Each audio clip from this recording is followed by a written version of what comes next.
Hello and welcome to Steve and Dave's new series, The 100 Best Singles of All Time. Now, in this series, we're going to talk about the singles that just had monster songs on both sides. And what time period are we basically looking at here? What selection do we have? Well, I think it's fair to say that the golden era of the single in the United States runs from probably the mid 50s to the late 80s, maybe 1990. We're talking about a period of roughly 35 years. And within those 35 years, I think it's fair to say that the single was extraordinarily important. Now, there are parts of that era where the single was more important than others, but that, I think, encompasses the time of the golden era of the single. And when we think about the great singles of all time, that's what we're talking about, that roughly those 35 years. Right. And there was a time when the youth market was essentially completely dominated by the 45. Kids had portable 45 record things, battery charged in some cases, and their parents were the ones that were buying albums, right, for their huge stereo consoles.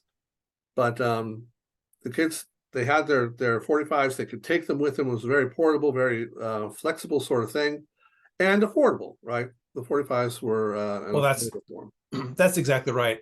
In this era, that would have been certainly less than $1. And I think for young people, this was their entree into kind of an appreciation for music. I don't know anyone who grew up in that era who, in fact, didn't sort of first embrace the single. Now, most people kind of moved past the single at some point and started to get more into albums. But the single, purchasing the single, your favorite song from the local department store or record shop, was a kind of rite of passage for young people. And this would be true in Europe as well as North America. It was an extremely important kind of rite of passage. And I think most people, again, who are from this era could tell you which single was the first single they bought and this kind of thing. Yeah, absolutely. Certainly true for both of us. And yeah, that's right. I think the first single, first rock and roll single that was released was Bill Haley, "Rock Around the Clock." So, certainly, yes, it's certainly one of the first, if not, I mean, oftentimes the first. I mean, it's a healthy debate about where rock and roll begins, and but there's no question that "Rock Around the Clock" is a kind of seminal record, and I think for many people it is the beginning of the rock era. No question about that. Well, the first single, and people, this is not in any order of importance or from top to bottom. This is not the number one single that we think pop history has provided. It's just one of 100. And we're really interested in hearing what you have to suggest too. If you think there's a single that should be addressed in this series, let us know. That's right. Absolutely. One of the things, too, that we should note here early on is that when we talk about the single, we're talking about the physical disc, the physical record, which had two sides. And for us, these greatest singles of all time encompass both sides, right? So, I mean, a single, almost by definition, you have a fine song, if not a great song, on one side. But oftentimes, singles then were released. The other side was a kind of throwaway number. There were, though, rare occasions when both sides had just incredible music. And those are the singles that we're most interested in. A lot of times, the B-side would have another selection from the album that the A-side was on. Yeah. There were some artists that avoided doing that. I think Elton John very rarely did that. He usually had an extra song for the B-side that did not appear on the album. And we're going to be talking today about one of the rare double A-side singles, meaning they're both considered to be hits. They're both treated as hits. And so without further ado, we're going to be talking about the Beatles, Penny Lane, and Strawberry Fields Forever. Steve, any initial thoughts? I have to say that this, while we just made a disclaimer that this is in no particular order, I think a pretty strong argument can be made, though, that this is perhaps the greatest single of all time, in that you have it's a double A side. Both songs were hits. Both songs in their own way were quite important. Um, but I think what's so interesting about Penny Lane, Strawberry Fields is it shows the breadth of the Beatles. It gives us such insight into the group circa late 66, early 1967. It's these are not only songs, but sort of also glimpses into the creative process. Lots of things are that come from these particular songs. Really interesting pieces of music. Yeah, that's very true. Someone once said that this is as close as you get to having a concept single, and Yes. I, I think the reasons are manifest. Um, they both deal with the Beatles' childhood in Liverpool. They're both nostalgic songs looking back on what they experienced as a very pleasant childhood. And one of them, of course, is a little bit more a bit more experimental, I think, Oh, I think that's fair. Yeah, right. and a bit more psychedelic. Although they've both been called psychedelic, they've both been attributed to the LSD use that was going on at That's the true. time with the group. But I think you hear that more with Strawberry Fields Forever. Penny Lane was, I think, more accessible to the Oh, listening no, public and to the Beatles fan public, right? no question. No, that's exactly right. And while it is the case that all the Beatles, like with most songs, all the Beatles, all four of the Beatles had contributions to these songs. I think it's fair to say that Penny Lane and Strawberry Fields are the two sides of the Lennon-McCartney partnership, right? And so Penny Lane is it's largely a Paul McCartney number. Largely, Yes. Lennon contributed to the lyrics. And I think it's fair to say that Strawberry Fields is largely a Lennon number, depicting an area in Liverpool near Lennon's home. Oh, near the Salvation Army station where he hung out. And but both of them rooted in Liverpool. Just a quick word about what you see here on the screen. This is the cover for the 45, the UK version. And it doesn't, of course, it's a map, obviously. It's unusual for any cover of a 45 or any other recording to have a map on it. But both these songs are very much rooted in place. And so while the Beatles had, by this point, sort of removed themselves from Liverpool physically, it's clear emotionally they were very much attached, still very much attached to their home, and it very much informed who they were as individuals and who they were as a band. These are really interesting glimpses into childhood, if nothing else. And another interesting thing about that is that the pictures that they use of the Beatles um, were maybe typical for 2 years earlier. At this point, Yes, the Beatles look very, very different, and this is going to be part of what colors the reception of these singles. I think that's right. Um, Strawberry Fields Forever was written first, but maybe we can talk about Penny Lane first. Penny Lane was essentially written in response to Strawberry Fields Forever. Paul was very impressed by Lennon's song and wanted to respond with a song in kind. Hence this concept. This concept was supposed to be the basic red thread running through their next album, the album that became Sgt. Pepper's Lonely Hearts Band. For reasons that we'll talk about, that didn't really happen. But Penny Lane is Well, of course, it was released. Both of these were released together, but Penny Lane was the first one that received the big record play. What is interesting about it is it's the first Beatles single that did not break into #1 on the British charts since 1963. So there were a lot of people who were seeing the Beatles as on their way out, and this was another one of the things that Yeah, they pointed to. Okay, well, they're already, this only made #2 behind Engelbert Humperdinck's Release Me. Wow.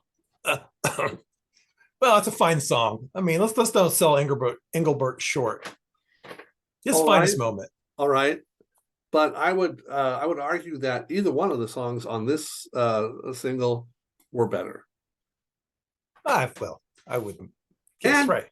and they sold more singles than Engelbert did. But because of the system, the rating system in England, both of these were A-side singles, so the sales were essentially split. And each of them was assigned like half of the sales. Hard to make #1 if that's what's going on. Well, that's true. I mean, and so what you've hit upon are sort of the rules for the charts, which that's its own sort of subgenre. So those, and there are lots of people who explore that in great detail, because the charts were everything in this era, and the charts reflected some things, but not others. And as you're suggesting here, the fact that the Beatles are sort of working against themselves by putting out a double A side, and which is part of the reason why these are comparatively rare. But it is interesting that this is also a sort of transitional period for the group, right? So they are at this point really sort of done touring. I don't know that anybody was really quite certain of that, except for the Beatles themselves.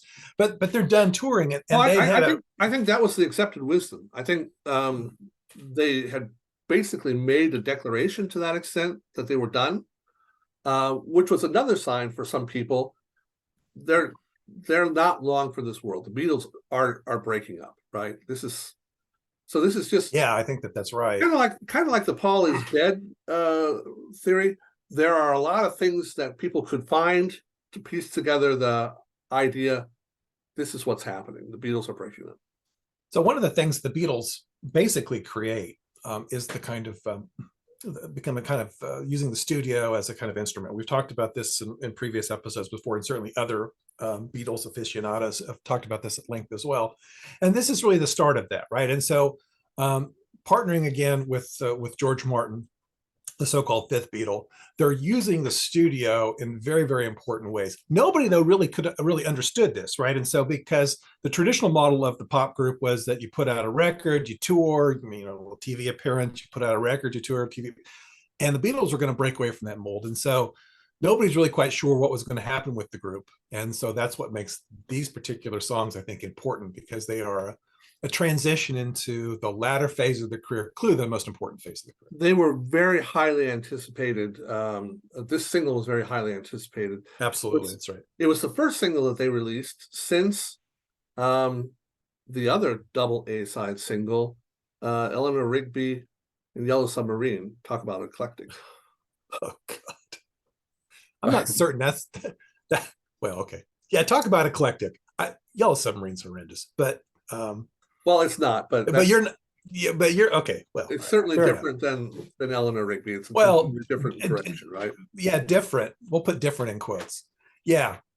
Okay, but right. So not the first double A side.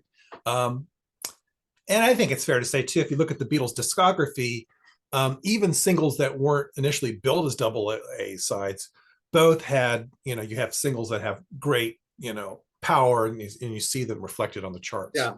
But you're right. This is very much an anticipated single in late '66, early '67. What are the Beatles going to come up with? are they in fact a group that's on their last legs? And I think this proved that they weren't. Well, just getting back to the Penny Lane for a second. Again, this was a reaction to Strawberry Fields Forever in the sense that Paul wanted to present his recollections, his nostalgia about their childhood, about the area in Liverpool where they grew up. Now, Penny Lane is a road in the South Liverpool suburb of Maudesley Hill. It refers to an area surrounding its junction with Smithtown Road and Allerton Road. It's essentially a roundabout. It's a roundabout, and a bus terminus together with an important tram junction. So it was a traffic knot, essentially. It's exactly right. All three of the Liverpool Beatles, Lennon, McCartney, and Harrison, were intimately familiar with that. That's exactly right. That's exactly right. From being real kids. I mean, kids, right? Kids right. And so when McCartney wrote about this, it was no problem at all for John Lennon to come in and say, be able to contribute to that. In a 1970 interview, Lennon said, quote, "Yeah, the bank was there. That was where the tram sheds were, and people waiting. And the inspector stood there. The fire engines were down there. It was reliving childhood," end quote. So it was clear that this was something that was going to be easy to collaborate on. That's right. It's really a real exploration of place as well, because as you're suggesting, there is a certain there's a very specific nature to all this, and where things are located next to. I mean, it comes through in the song, right? When you hear Penny Lane, you're visiting Penny Lane. You have a real sense of what's happening at the terminus, a terminus that these guys experience basically every day, because this is a kind of a place where they would have to change buses, and so virtually every day they're spending time in and around Penny Lane, and so this is a place they know inside and out. Here we have Beatles. This was the cover of the Penny Lane Strawberry Fields Forever US release. I think this is an unusual, I mean, it's unusual for them to put this sort of cover picture on a 45 for the Beatles. And talk about your declaration of a kind of declaration of independence in terms of fashion and sort of embracing the hip ethos, right? And so if there was any doubt where the Beatles were in terms of youth culture, this picture certainly puts it out there. This and a couple of promo videos that we're going to be looking at also. And it was shocking. I think similar to the reaction to the Rubber Soul cover. Oh, I think that's right. Right, where this youthful, dynamic group suddenly looks in. They're more reflective. They're older, and maybe even a little world weary. Yes, I think that's well said. And that was shocking to their fans in what, 65? Yeah, that's right. It was shocking. It was shocking because, again, as you're suggesting, the covers of albums and the covers of singles were extraordinarily important. And we've talked about this again in previous episodes of other series, but they were, in this era, you didn't get a lot of media, right? And so you paid particular attention, maybe gave too much attention to pictures such as this, and so you read this for not only clues about what's maybe inside, what's on the single, but also how the Beatles are changing, and the kind of fashion and the scarves and this kind of thing, and so it's and so the Beatles recognize this, right? That they recognize that their fans around the world, in this case, the United States, are going to examine this with a fine-tooth comb. So they're, it's a very, kind of cultivated kind of image. There's, this is not something that just happenstance. But all three of these guys, all four of them, are suddenly sporting facial hair. We have Right. four mustaches and a beard, and it's a different look. It's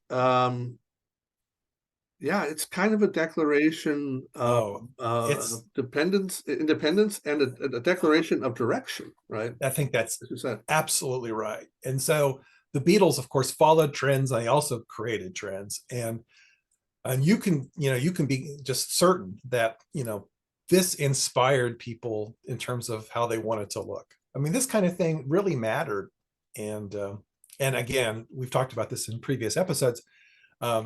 Hair for men was a kind of symbol. And so if the Beatles are wearing beards and having mustaches and long hair, and well, then so are millions of other men across the world. But it was also shocking for a certain segment of their fandom, No question. uh, No who question. uh, who liked the idea of Beatles who were clean cut and just Well, fun guys and drug free. We the two of us recently encountered a young student who was still certain that the Beatles had never been involved with drugs. I know the first time I heard that was in 1971, 72, and I was shocked, of course. Anyway, not everybody loved the new look. Not everybody loved the new sound. well, that's right. And just if we think about this, think about how the Beatles, the last time we had seen the Beatles, Candlestick Park, San Francisco, their final concert, the mop top, matching suits, and now this, and now these are the Beatles. I think this was, for some, I kind of bridged too far, but for others, this was, oh yeah, Extremely interesting. yeah. Yes. Just to make the point even clearer, the places that were referred to, the people that were referred to in Strawberry Fields, and especially in Penny Lane, were real places. Mhm. This is the barbershop Yes. that was referred to in the song. At the time, owned by Harry Bioletti, the Bioletti barbershop. But yeah, so it's we're talking about real places and real memories That's exactly right. for these guys. And McCartney talks about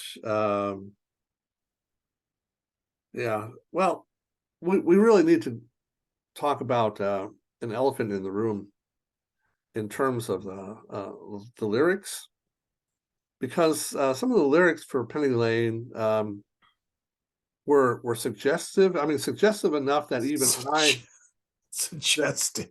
Yeah. I Well, as a well, I didn't understand part of it. I didn't understand part of it until I was doing the research for this. But he likes to keep his fire engine clean. It's a clean machine, but that's kind of a phallic reference, and he's polishing it all day. All right, I got that. But of course, he also talks about for a fish and finger pie. yeah. Now, the four So a fish right. was like an order of fish and chips, right? With before, That's right.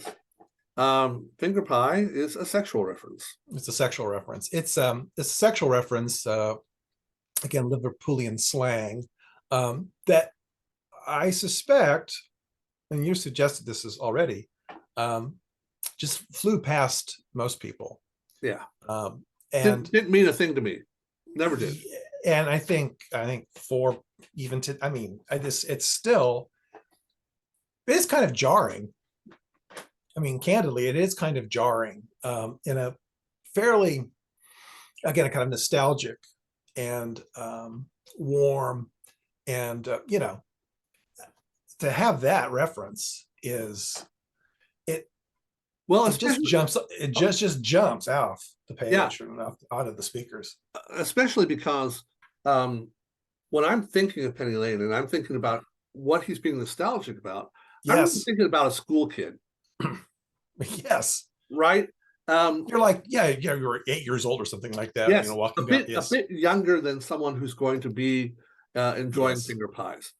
Um, so, but right. again, this is part of what makes this so interesting because um, Penny Lane is kind of a mashup of all sorts of different seasons, That's right. different weather, That's right. and apparently different ages, right? Mhm. Because we have a sunny blue sky, but the banker comes rushing in out of the rain.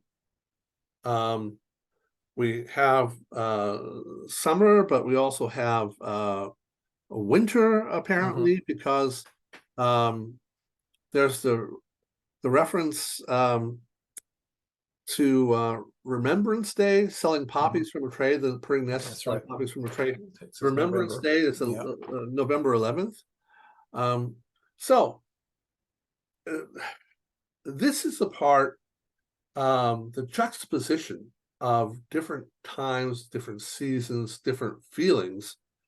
Um, it's a part where I can see the arguments of the people who say this is surrealistic and This is right. psychedelic in a very upbeat way. It's a very That's right. cheerful thing, right? But Yeah. it's not merely a reminiscence. I think that's exactly right. Yeah. It's a It's chipper wildly at me. colored, right? Yeah. It's a kaleidoscope. It A is a kaleidoscope. kaleidoscope. And so once you have a sense of, yeah, it this is the psychedelic piece of it. I mean, but what's so fascinating again is that the melody, um, and many of the lyrics, but certainly the melody, it almost subverts the notion of this psychedelia, right? Because it's just so upbeat and chipper, and it's a song that mom and dad are whistling, in the kitchen, kind of thing. And yet, it's very much a part of the era. Well, the music critics Carr and Tyler said, "quote This is essentially Liverpool on a sunny, hallucinogenic afternoon." Yes, that's a famous quote of right, Okay. and I think pretty Um, accurate. It's interesting. yeah. Yeah. Wilfred Mellers wrote in his book Twilight of the Gods, quote, "For both musical and verbal reasons, the song comes out as childishly merry, yet dreamily wild at the same time. Yes. The hallucinatory feelings concerns problems of identity rather than drugs specifically, Mhm. asking what among our childhood memories is reality and what is illusion," end quote. Yeah. So at the first suggestion that this is a psychedelic song, a song inspired by LSD, the first thought is, Yes. where on earth do they get that from, Right. right? But on closer examination, yeah, okay, you can Yeah, start. it's very interesting, and again, undercutting the psychedelic aspect, of course, is the inclusion of the piccolo trumpet, which is an unusual choice. This has to be the only pop record, certainly the only pop record of this era that features a piccolo trumpet. But it's a perfect. George Martin is pretty sure that it's the first rock record Has to to have be. used Yeah, it. it has to be. It's not the But last because well, that inspired a whole bunch of every second act has used the piccolo trumpet for one of their songs or another yeah. because that is really the benchmark of this, right? I mean, this is really the Oh, what makes this song. and this and for every young musician who finds himself or herself with a piccolo trumpet, this is sort of this is whatever, this is Everest, right? That if you can play this riff, then you are, then you've somehow mastered the instrument. It's a really interesting piece of Beatle lore, right? And again, this gets to the whole notion of experimentation and willingness to take chances and go places where other people have never gone and would never think of going. But the piccolo trumpet is a genius move. Well, It's and genius. McCartney had heard it on a Brahms That's right. concerto, That's right. and thought that's fantastic. It Yeah. would be great in one of our songs. So we talked about it to George Martin, who of course said, "Oh yeah, let's do it." So they talked to the guy that McCartney had heard in concert, was David Mason, Mason somehow, Mason, yeah, that's right. who then got paid 27 quid and That's 10 shillings. That's also a famous piece of all this, right? Is the exact The amount session. that the session he collected. Yeah. Yeah, I was a session player. That's what you get, you know. But it's so strange when these things become iconic. And Oh yeah. you know, well, you made that record, man. I mean, that was, but Martin said a lot of the classic musicians didn't want to have anything to do with it. We did not present him with a sheet of music that he was to play. Paul came up with the sounds he wanted, and basically Mason just interpreted that on his piccolo trumpet, and Martin said he was up for it.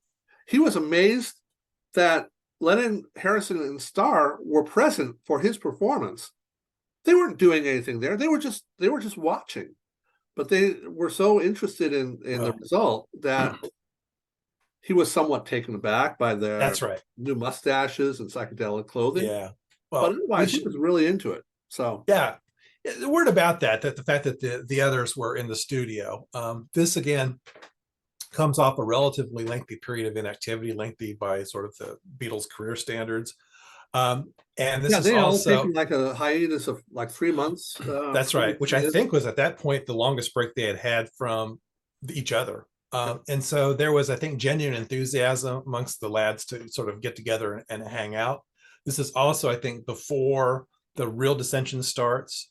And so hours just spent, watching people noodle in a studio, watching others, I think was still held a degree of satisfaction and fascination. Well, that would eventually pass, of course. Their reaction to this too, because they're hearing that for the first time. Well, right. It's also got to be like, oh wow, that's incredible, right? I mean, yeah, one would assume so. Yes, it must have been fun for them to be listening. Is it not the case too that neither of us are experts on the piccolo trumpet? We should probably put that on the table. But doesn't this sort of also known as the Bach trumpet? Doesn't this, in fact, sort of define the instrument? I mean, if you know anything, our generation, if you know anything about this instrument, you know this song. Yes. You know Mason's performance. This is it. The critic Mark Hertsgaard wrote, quote, "It rises out of the din like a bird taking wing at dawn. Yes. The sense of freedom, energy, and sheer happiness is glorious." Well said. Well said. Yeah, it really does lift your spirits when you're listening to the song, and it just rounds it out perfectly, I think. There is a it's a relatively short but fascinating history of musicians who participated in Beatles sessions, and it's a pretty august list. And when Martin and the Beatles bring somebody else in and highlight them, they deliver. And there's and so this is a class A example of that. Well, the first time a lot of people heard this trumpet part goes up so high, they assumed that they had actually sped it up after recording to reach that. That's really one of the yes. So that somehow this was a studio effect is just it's incredible. It's in many ways it sort of defines the record, and I think in the minds of people, just ordinary listeners and ordinary fans of the Beatles, Penny Lane is sort of two things: this incredible kind of nostalgic pastiche of this place, and then this sort of incredible piccolo solo that people have been whistling for 50 years or 60 years now, right? That, that they, people try to replicate it in the shower and this kind of thing. Yeah, I mean, it's a terrific song, and so many things come together to make it, really one of the classics. What I'd like to do now is play the video that they put out for publicity. And Paul McCartney was quoted as saying, in 10 or 20 years, there are not going to be mere songs. Everything is going to be a video, which is pretty incredible premonition when you think about MTV just 13 years later. That's right.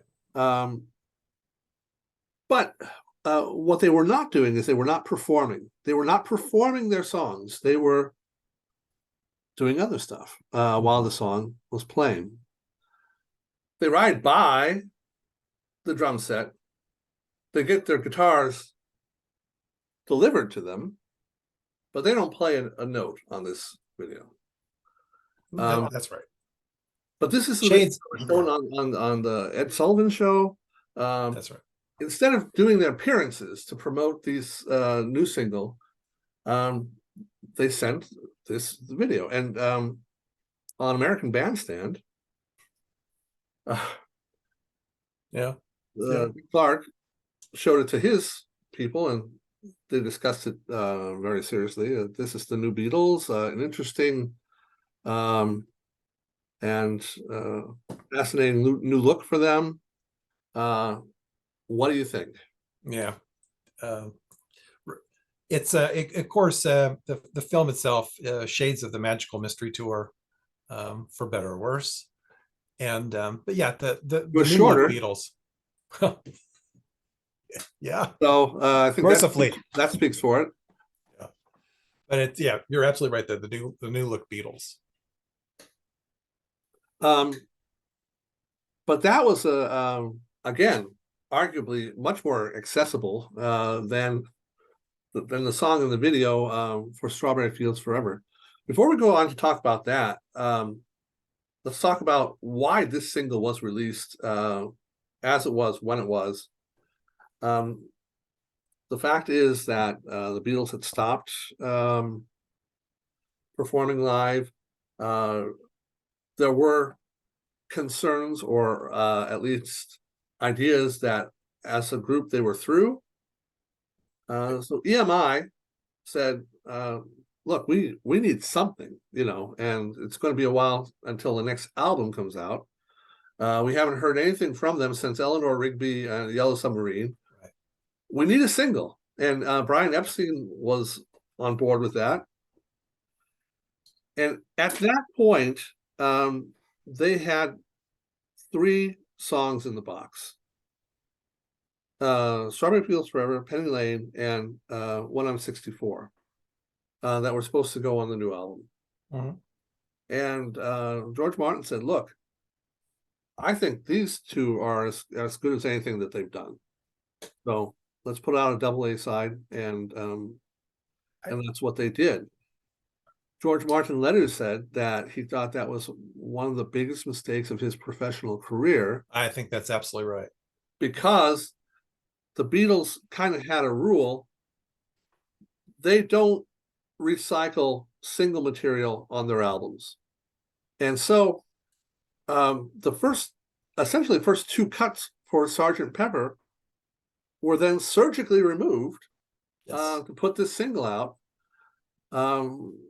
And he felt anyway that these 2 songs really, really should have been on that album. And I agree. So the Declaration of Independence that we cheekily mentioned earlier did not trickle down to their sort of their career. It's so interesting that in 66, 67 that EMI is still calling the shots for this. They are the biggest group in the world, and have been for several years. They are, EMI's sort of cash cow. you would think that they would have been more assertive. Do you think Martin would have been more assertive? You think the Beatles themselves have been more assertive in terms of how they were going to their artistic output? That's just, it's one of the strangest pieces of all of this, is that to some degree, well, that this was released in the way it was. I just, it's very odd, and going counter, as you noted, to the Beatles sort of unwritten rule. It's a very odd thing. What I think probably happened is the Beatles were suffering from an embarrassment of riches at that point. And you have a John Lennon and Paul McCartney who can toss off a song like this. And all right, we'll talk about it in a while, but it took nearly 70 hours to record Strawberry Fields Forever, which is like 5 times as much as their entire first album. That's right.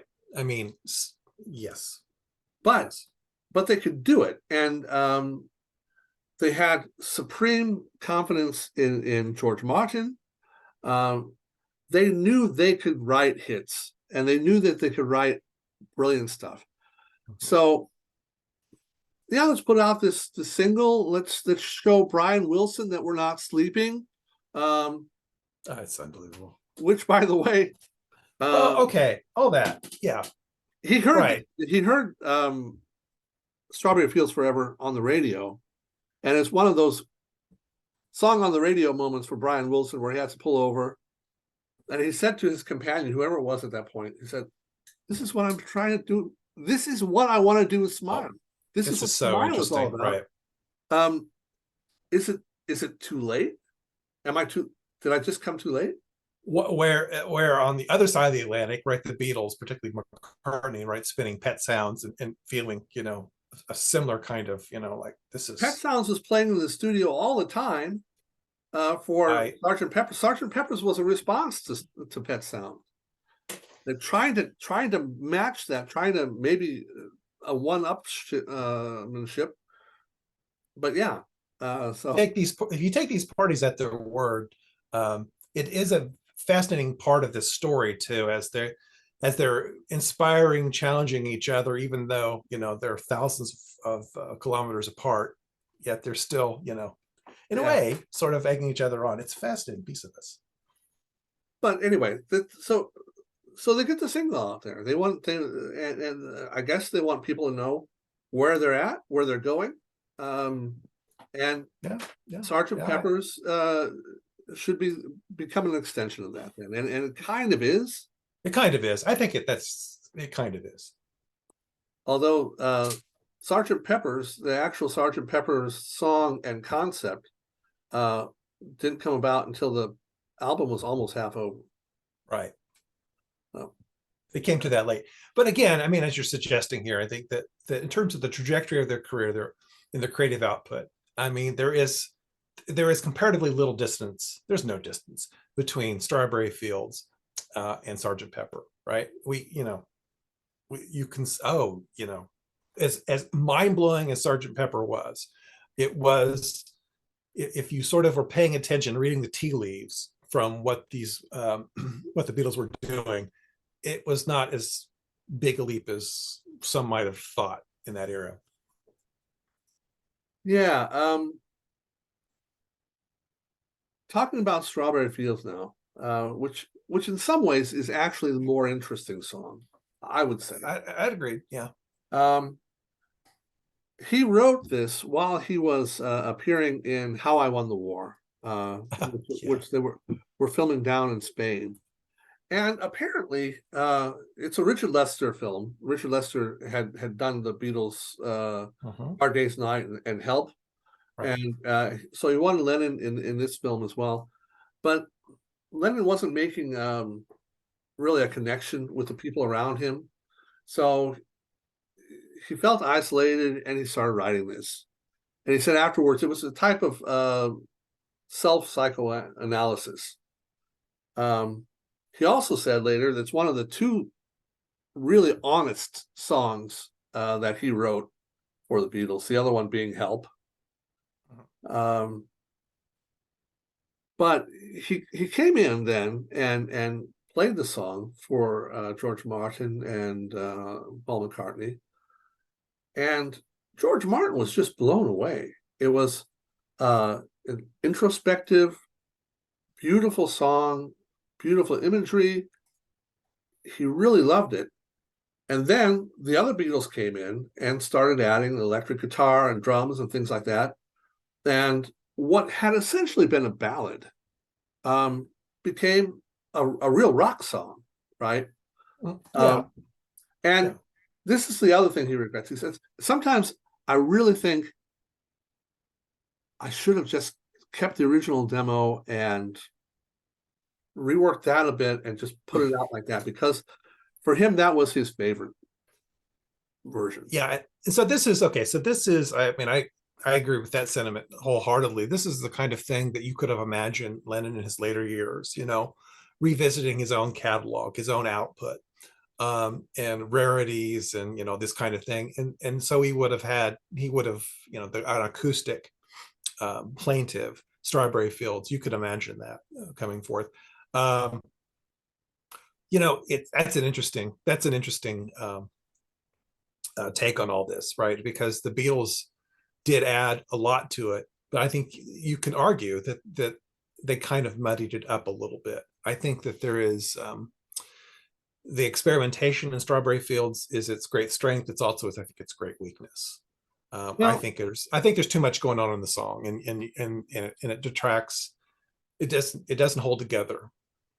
But it may also be really the first great psychedelic anthem of the psychedelic era.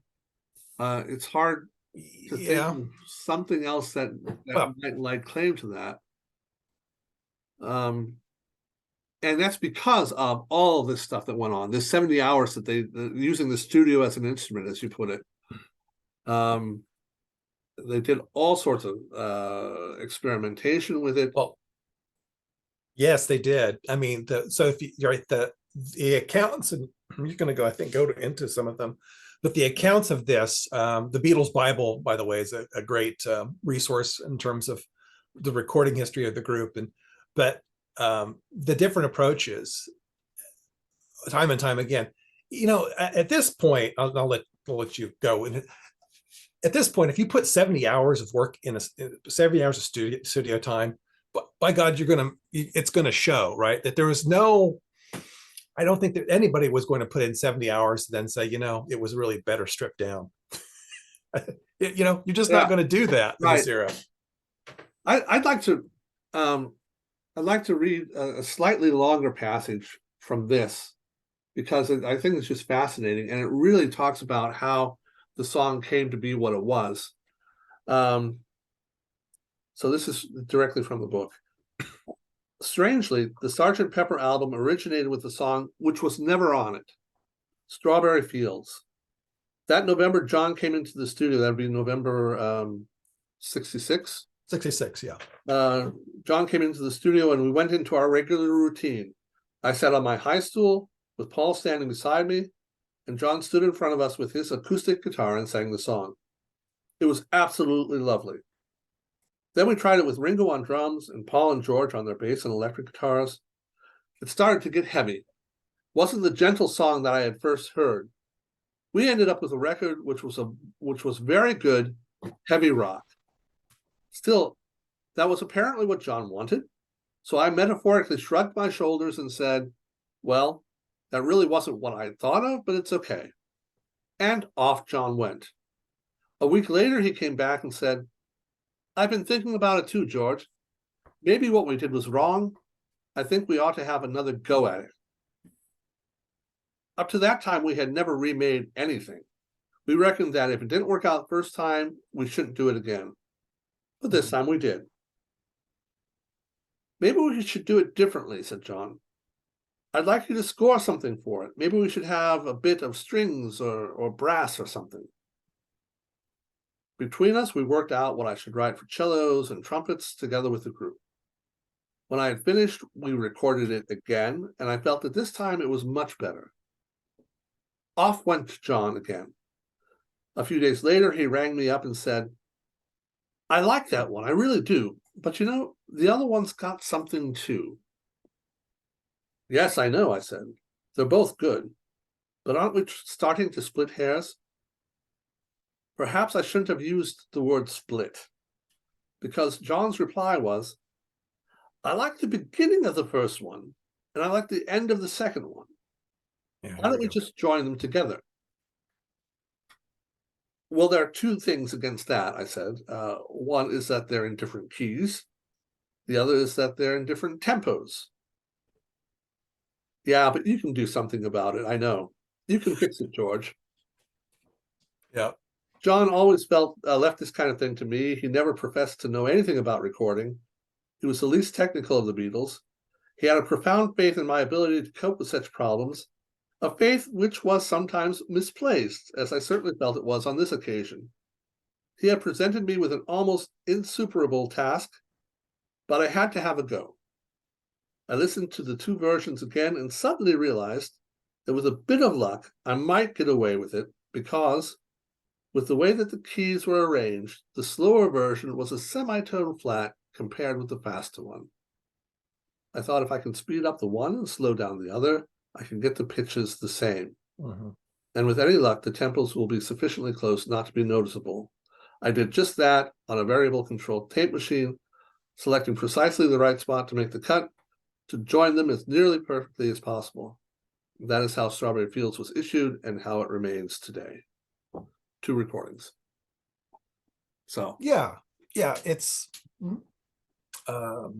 well, I mean, it is a song that has a lot going on, and as I said a second ago, I think it's a little muddied, and I think maybe Martin believes that as well.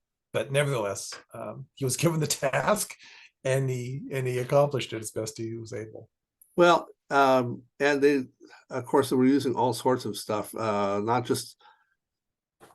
It's the most complicated recording that they had ever attempted up until now. Was recorded entirely on the 4-track tape machine. Yes.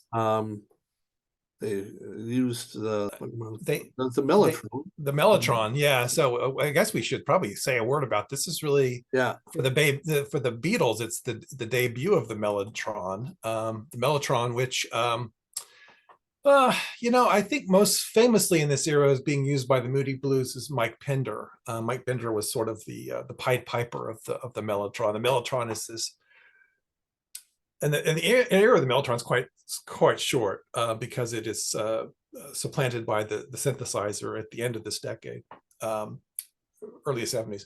But it is a series of tape loops. So here you can see the Mellotron, the cover stripped away, and there are tapes, physical tapes that are activated when playing it. So at the time, it was jaw-dropping.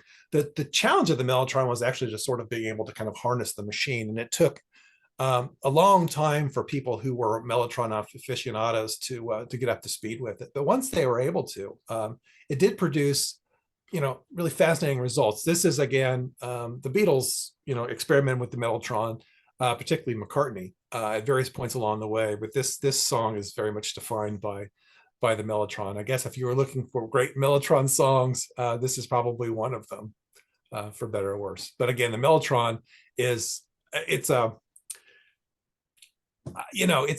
an instrument whose time passed very quickly. But there you have it. Well, we also have Harrison's slide guitar, Harrison's right. Swan Mandal, yes, Harrison's sitar, all of that's going on as well. So yeah, it's a lot. It's a lot. It's a lot. And I think it's so much that to some degree the lyrics are obscured a bit. I think in terms of the two songs, I think they're both strong lyrically, but in my mind, Strawberry Fields is the lyrics, the picture that Lennon is painting is frankly obscured to some degree by the what's happening with the instrumentation. It's very much a kind of time capsule. That particular song and that particular video is very much a time capsule of Well, and psychedelia. especially the critical response was, as you can imagine, for the most part, very positive, because critics don't want to be thought of as outmoded or old-fashioned, There's something to that, right? So you're going to embrace this as the new big thing, and that's what most critics did. The Beatles fans who were already into psychedelics also thought it was great, but there were a number of Beatles fans who took a little bit longer to get on board with it. Let's put it that way. Yeah, I think that's right. Yeah, I think that's right. And I think it's fair that there were some Beatles fans that, in fact, never really came on board with the second half of their career. That, as we've referenced, they were, the lovable mop tops. Those were their lads of choice, and whatever this was, it had less appeal to them. So I'm certain that they lost fans with this as well. And just objectively, they were making two different types of music Yes, in their early career no and question. later career. That's right. That's right. Yeah, so it's understandable that there are some people that just didn't want to make that move along with it. I think so in total, right, we see this is a landmark. This is a landmark single. This is a landmark recording, quite frankly, a recording event that had obviously a real artistic impact. I mean, the accounts are just, they're just voluminous of artists, of recording artists who heard Strawberry Fields, for example, and sort of questioned everything that they were doing up to this point. It really had an enormous effect on them, and I think you could argue sort of changed music, certainly sort of changed the approach to recording. But there's also part of I think in terms of the cultural landscape, I mean, the Beatles are really putting themselves again sort of out in front, right? That they are they're reflecting what's happening in the larger culture, but they're also then clearly then at the tip of the spear in terms of sort of pushing fashion and just sort of cultural changes writ large. It's a fascinating period in their career. Fascinating. Well, and I think it's to George Martin's credit that he wasn't trying to put the brakes on that. He wasn't saying, this is not commercial. This will not sell. This will probably mean the end of your career, which is something that a lot of producers and a lot of record executives would have been doing at that point. I think that's absolutely right. I mean, I think that's, and so again, Martin gets credit for so many things, but he is at the very base, he's an encouraging figure, right? And he's an enabler. I mean, in a positive sort of way, an enabler. Now, I mean, we both talked about this before, but I think that there's a point in which the Beatles' career where this enabling, I mean, becomes problematic. But at this stage, late 66, early 67, it's just a fascinating kind of mix of what's happening with the producer, with the Beatles, even EMI's role in all of this is, I mean, it's a lot of things are really coming together. It's really an important time. Well, one of the reasons that EMI was really pushing to get something out there, apart from the fact that they wanted to react to rumors that the Beatles were breaking up or whatever, is that they were afraid that if the Beatles waited too long, they were going to be eclipsed by the Monkees. That's unbelievable. I mean, just think about that for a second. Eclipsed by the Monkees. The Monkees were hot in 1967. They were just riding a wave of popularity that's almost impossible for us to understand now. But that was their year, and you don't want to be left behind. Don't want to have to be left behind. You don't want the Beatles end up opening for the Monkees at some point. They decide that they have to go back on tour. The Beatles are going back on tour to open for the Monkees. Oh, yeah. That would be bitter. That would be bitter. That would be bitter. Well, okay, so the Monkees did clearly have their moment.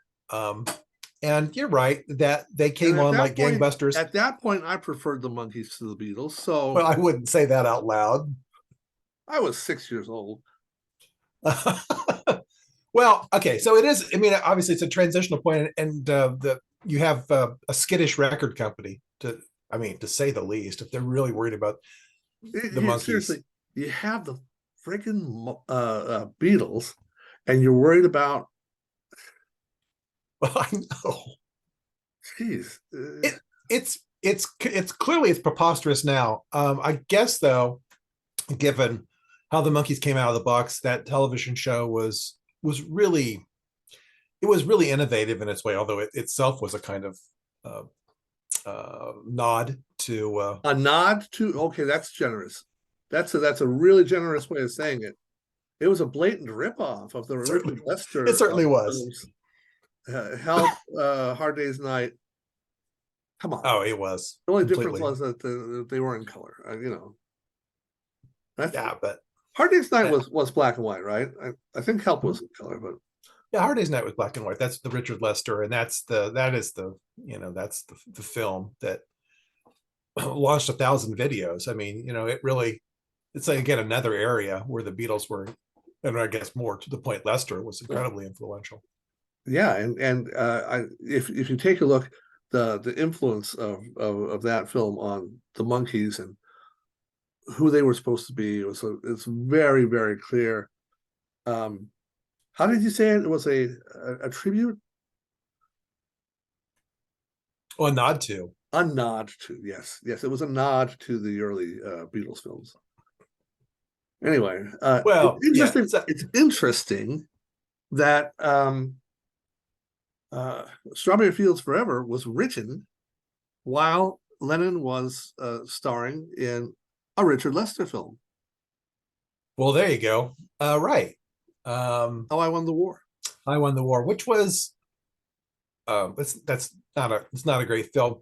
It's also, isn't it the case that Lennon's experience on that film was, it wasn't a peak experience for him, which is part of the reason that he Yes, became, yes, absolutely. He became yeah. introspective. He was not connecting with the other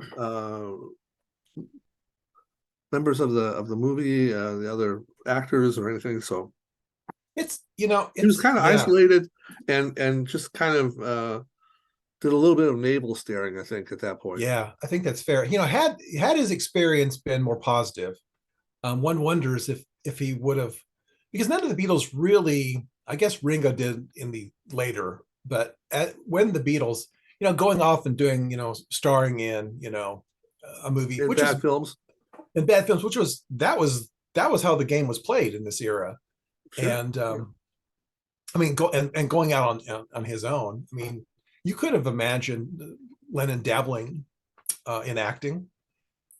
I mean, I think that's a possibility, but again, it didn't. It wasn't a peak experience, and so the Well, navel gazing. he had so much charisma. I think he probably could have just, yes, if he had wanted to, Yeah, could have yes, really he could have. I capitalized think on that's right.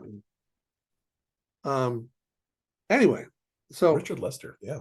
uh, so he came out of that. This was part of their like 3 months hiatus. Mm-hmm. And he went down to Spain and did this thing with Lester.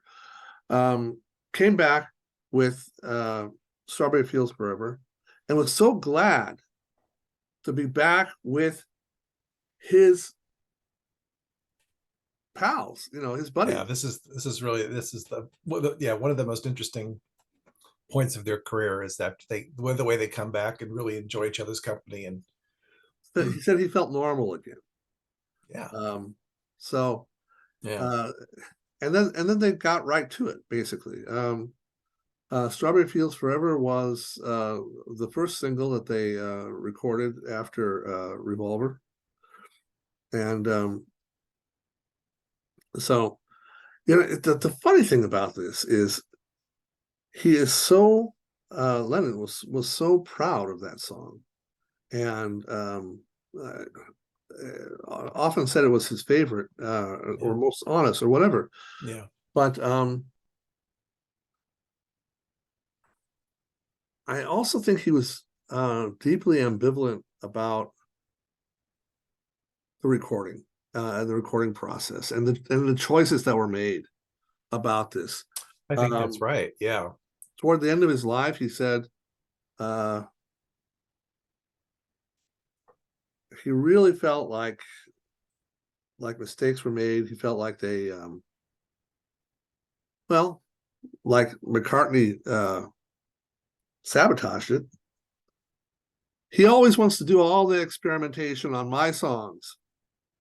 Well, Well, there was a ton of experimentation going on that song. 45 hours of recording. Yeah. So they did everything that they could come up with in terms of trying to see what would work and what wouldn't. It does, and it comes across. He was on board with most of it, right? Yeah, at the time, but you could imagine a scenario later in life, right, where he reflects upon it. If it had been a simpler arrangement, I mean, really the way he brought it to the band, I think I think he would have felt more connected to it. Which George Martin also said that was his take on it too. Yeah. And I think the funny thing is that it's precisely that recording and that incredible experimentation that was going on there that made it such a landmark. That's right. That's very true. And people were astonished. They were confused. They didn't know all that. Yeah. What they were dealing with there. And people that's absolutely right. They heard it for the first time and said, this is not like anything we've heard so far. And it's going to be showing the direction into the future. And to that degree, I think that was right. I think it's also the case that I don't think it holds up all that well.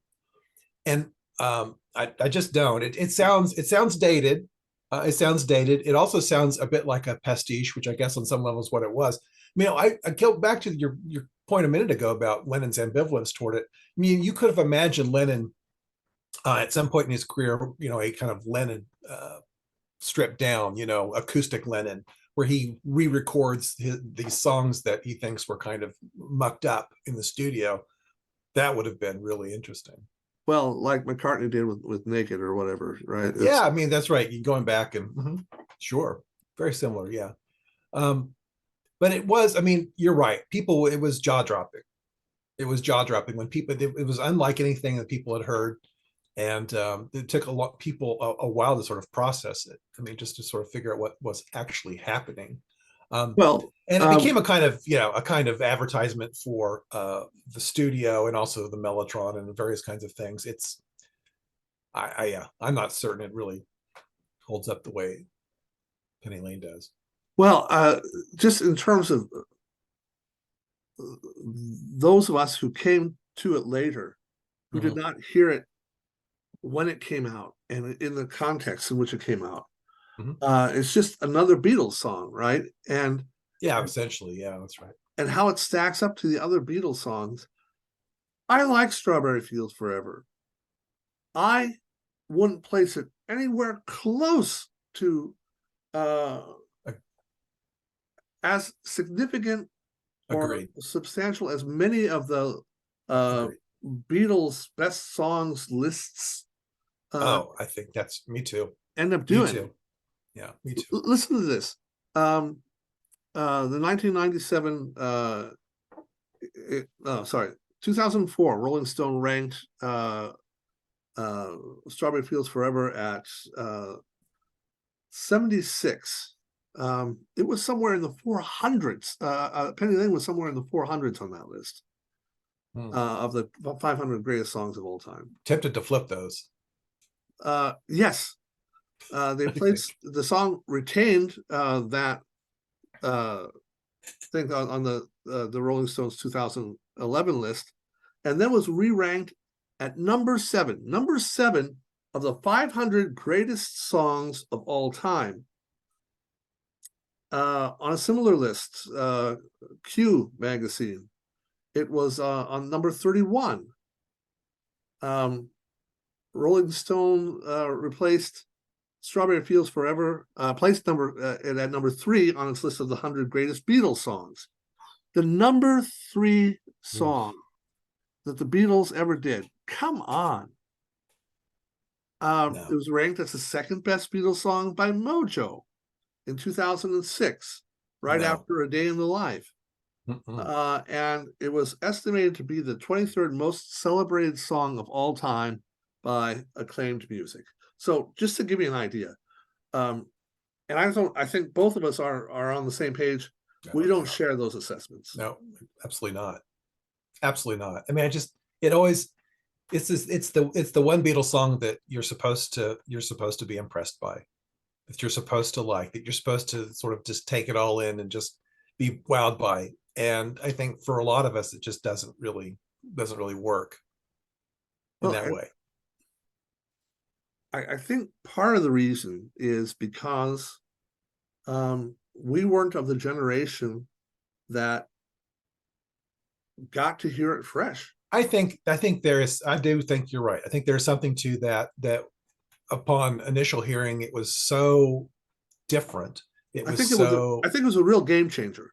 I think that's in a way that's hard for us to understand, but I think really the people who were listening to it for the first time were just got their minds blown. Yeah, just the kind of song that if you're in a car, you pull over because you can't quite figure out what the hell that just was. If you're Brian Wilson. Yeah, he'd been better served just keeping his radio off. Boy, you wonder sometimes. There are people who suggest that the reason that Smile failed was because he heard Strawberry Fields Forever on the radio. He doesn't agree with that, but there are people who would maintain that. Just to give you some sort of grasp of what the contemporary critics were saying. Time magazine, all right, the news magazine of our mothers and fathers. They hailed the song as, quote, the latest sample of Beatles' astonishing inventiveness. The Beatles have developed into the single most creative force in pop music. Wherever they go, the pack follows. And where they've gone in recent months, not even their most ardent supporters would ever have dreamed of. They have bridged the heretofore impassable gap between rock and classical, mixing elements of Bach, Oriental, and electronic music with vintage twang to achieve the most compelling original sounds ever heard in pop music. Well, that's really well written. I think, yes. And hard to argue on some level, right? Yes, right. Well, they were the compass. You listen to what their contemporaries were saying, just in terms of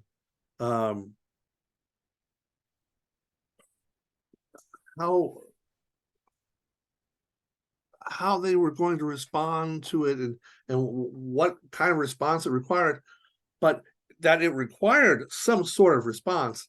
Everybody was completely clear about this. I think that's yes. You have to respond to this in some way.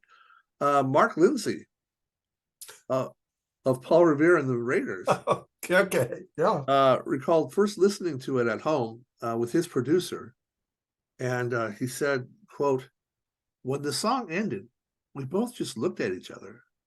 I said, now what the fuck are we gonna do? That's very similar, almost word for word what Brian Wilson said. Yeah, this is with that single, the Beatles raised the ante as to what a pop record should be, end quote. He went on, he had a variety show and went on to make sure that both of those clips got shown on his Where the Action Is was the name of the show. Oh, right. Yes. So this is, I think, like you're suggesting, this is almost a uniform reaction from musicians and critics, both music and cultural critics of the day. And, we just missed that. I mean, if you had to be of the moment to really, I think, experience it in that way. And as we get farther and farther from that point, it just, our appreciation, understanding of this song changes. But at that moment, it opened doors that people felt they also needed to walk through. Well, and they had the means, and they had the producer. Let me call him a facilitator at this point. But that's right. I think that's it. To do this, and they were using things that either had not been used at all or had not been used as extensively or in this combination. This is part of where the psychedelic music comes from. They had For sure. instruments and possibilities to create sounds that you couldn't get in a studio in 1950s. Well, this You know, speaks to, yeah, this speaks to the great advantages that they had beyond their incredible talent and all of that. They did have access to, again, the best of everything, and the in, and they had almost virtually unlimited studio time, right? And so they had remarkable advantages, which they then utilized. They didn't squander those advantages. They utilized them. But I mean, they were able to do things that other bands merely could dream of, just in terms of the access to equipment and instrumentation and production help and all of this, right? That you're outlining. music historians like Simon Phillo or David Howard basically said this song was the prototype of psychological music going forward, and very directly influenced bands like Pink Floyd, The Move, Yeah. The Smoke. Basically, anybody who was doing psychedelic music was taking a look, first of all, at what the Beatles had done, and said, "All right, let's see what we can do with that." Yeah. So Yeah. this is really widely seen as the gunshot that started that race. Absolutely. But again, seems something quite different than so we understand the intellectual, the cultural importance of this. But as a song that people connect to, I think it falls. I mean, I think it falls short in comparison to other Beatles songs. And so you've got this kind of this battle. I mean, in terms of sort of your understanding of what the Beatles are, who and where they came from.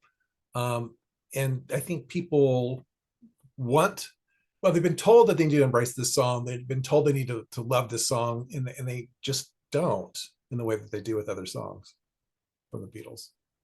That's my Well, take. we've talked a little bit about this, but the popular reception was very ambivalent. Yeah, it was. I Much mean, more right. much more so than the critics.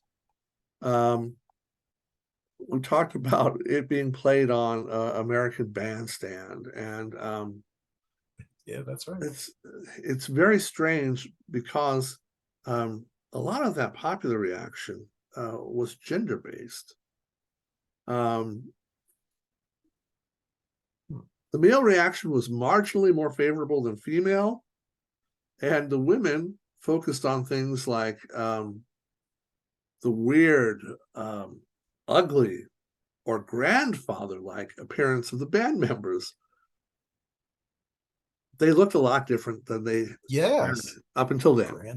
Grandfather We like. talked about that. They all had mustaches. Harrison had a beard. Um, Huh. Yeah, that was a sure. lot of their fans felt abandoned by the Beatles, especially the younger fans, right? One teenager commented that the group had turned, quote, deliberately weird and ought to stop being so clever and give us tunes we can enjoy, end quote. Well, They, it's really yeah. that's a great comment. Sure. Yeah, they did. Yeah. They left people behind, no question. Well, and I think they really didn't care. I think Well, no, you're right there. I No, think they would have been. I think at that point in their career, the Beatles would have been fine with crashing and burning with a song of that quality. If the fans can't come along, if this is the end of our career, oh, so be it. Pressure's off. We no longer are going to be the people that everybody's looking to define the genre. Oh, fine. well, yeah. We've been doing it for several years now, and it's a lot of pressure. it is the case that they really work from this point on to sort of satisfy their own, just kind of scratch their own itch. Far seemingly far less concerned about how fans are going to react to songs, and just this is, they pursue their own kind of truth in the studio from this point on, and some of it connects with the world, and some of it doesn't. Famously in the White Album, but yeah, yeah, this is a big moment, transitional moment for sure. Just a couple other critical voices here. Tim Riley Oh yeah, talks about how this song represents, quote, a first glimpse of life outside the Beatles for Lennon. Part of the recording's oh ironic yeah. pull lies in how the Beatles drape a group sensibility around Lennon's abstract psyche, something only the most intimate of musical friends could do, end quote. And I think that's very insightful. Oh, I do too. That I should say real quick that Tim Riley, his book "Tell Me Why" about the Beatles, I think is magnificent. I really do. But that's yeah, that's very insightful. Uh, well, one of the things we haven't talked about very much up until now uh, is what Strawberry Fields actually is Yeah, or was, and why it's so significant for Lennon. Do you know much about that story?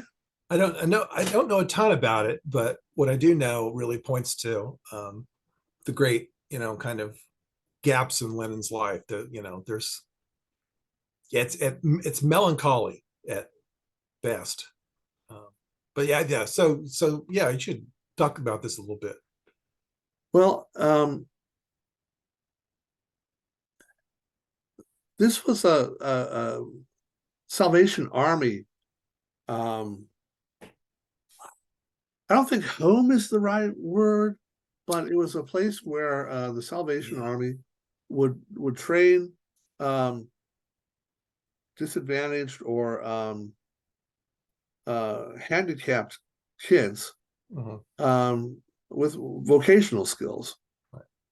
Um, and this was right in his neighborhood, right? And Yeah. like once a year, they would they would have some sort of festival there, and the brass band would come and play, and this was a big deal Sure. to him, and clearly belongs to one of his most cherished childhood memories. That's right. Yeah. Um, anyway, it's let me see if I can't find the damned. I had a couple pictures. Well, here we go.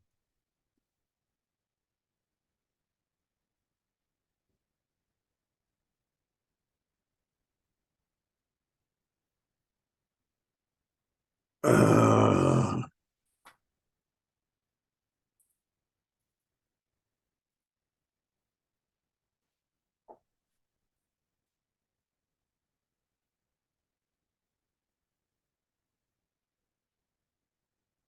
Hmm. hold on. I want to show the gateway because it's actually Yeah. kind of neat. Um, That's really distinctive, kind of piece of landscape in his neighborhood. It's You can see where you know kids would find it kind of I don't know if mystical is the right word, but there's it's certainly far from every day. here we go.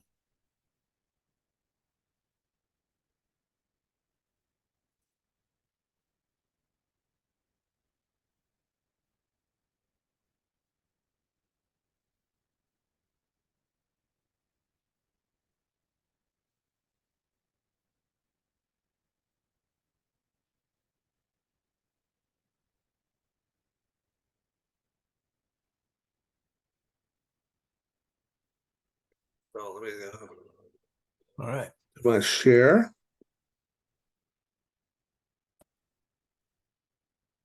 Yeah. Here are the gates to Strawberry Field, near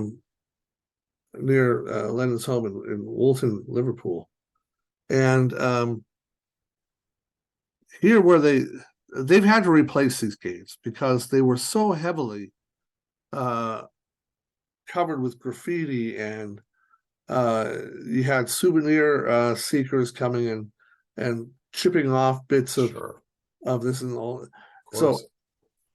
at some point, it was no longer they were no longer able to do it. But they've also Strawberry Field has also really benefited from the tourism and visitors, and they've actually come to generate a good portion of their income from being the famous Strawberry Field. That's great.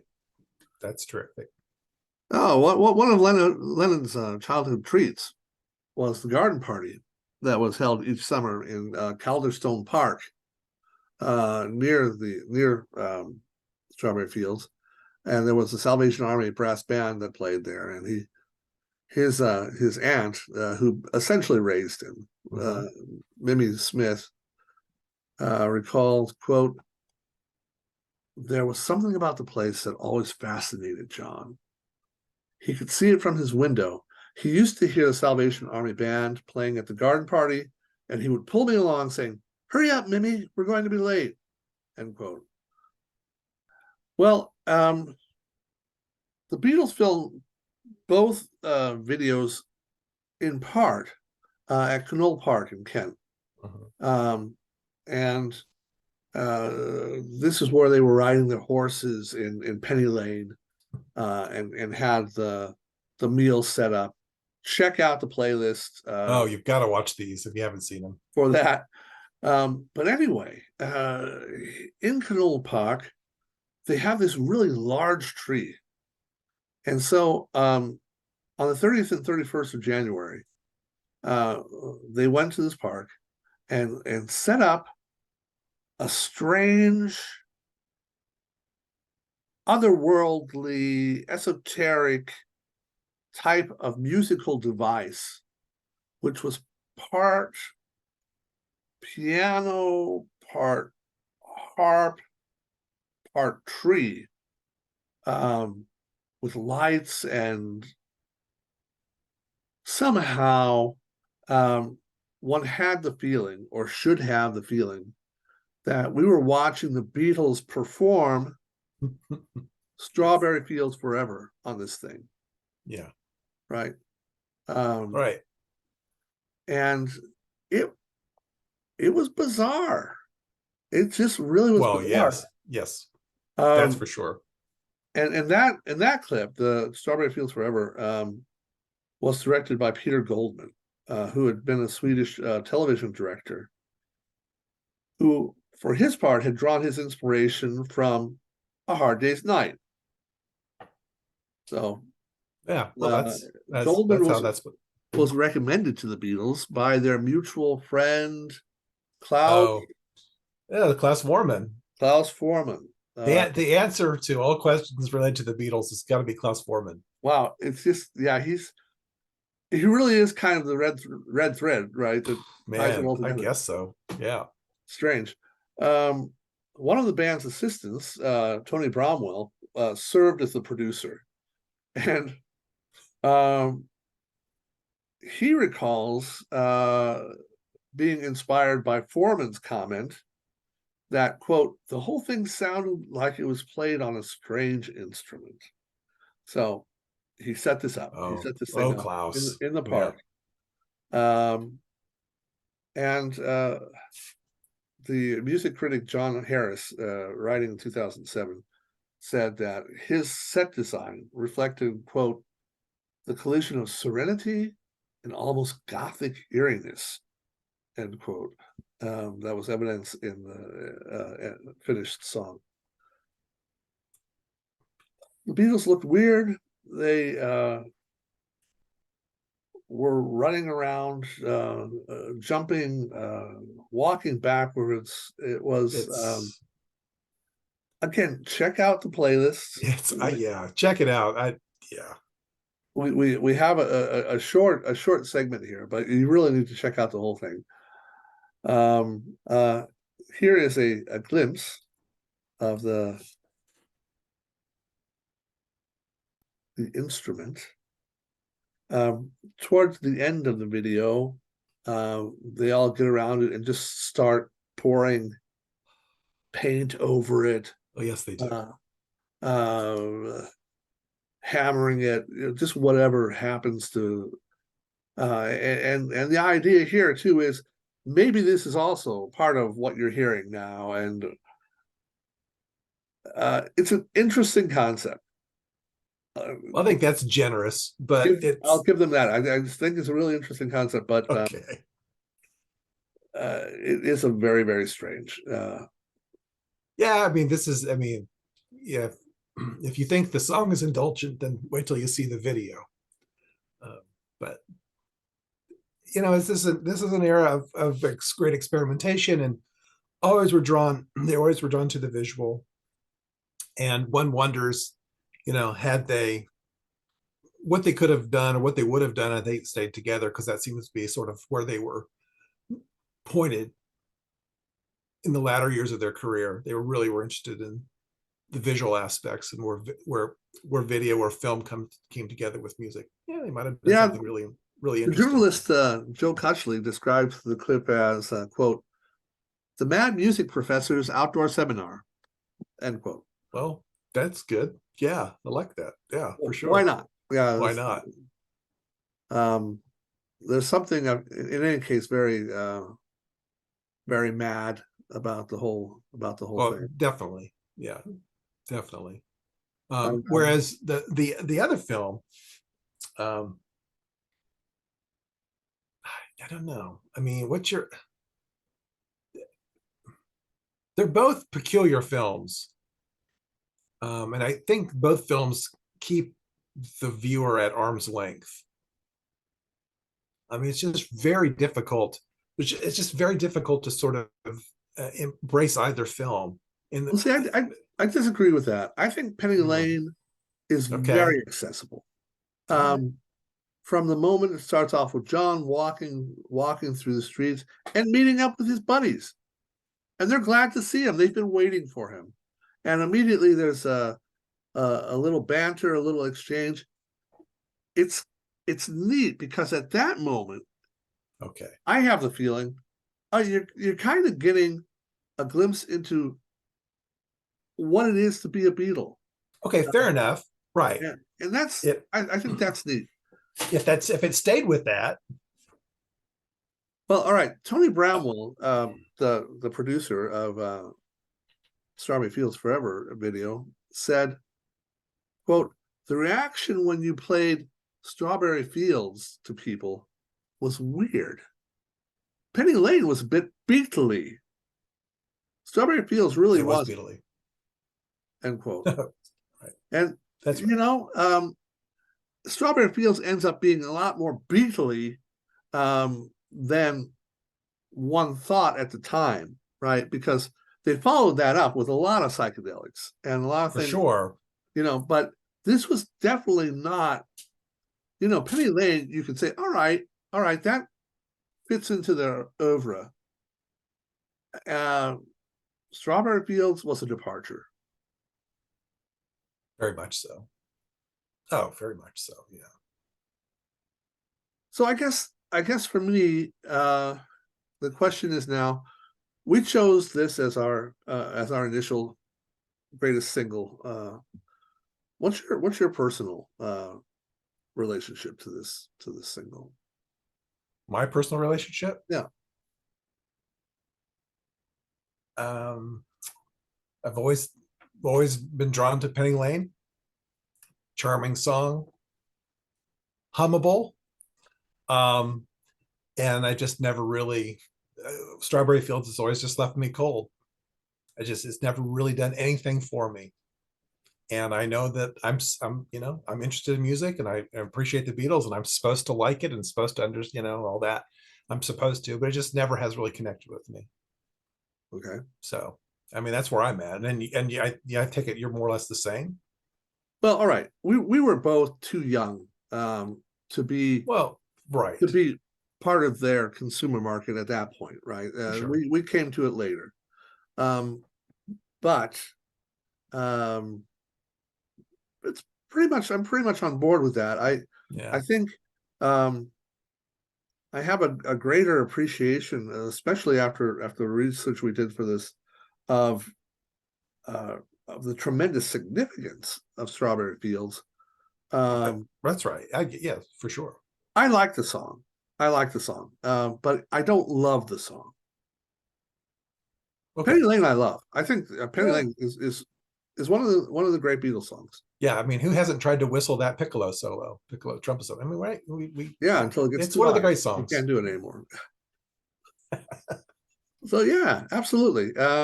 But I think we're in agreement that in terms of its significance, not only for the Beatles, but Oh, we are. for pop We are. history in total, this has got to be considered one of the greatest singles of all time. It has to be. Yeah, if not the most important. Yeah, I think Top five, real, top 10.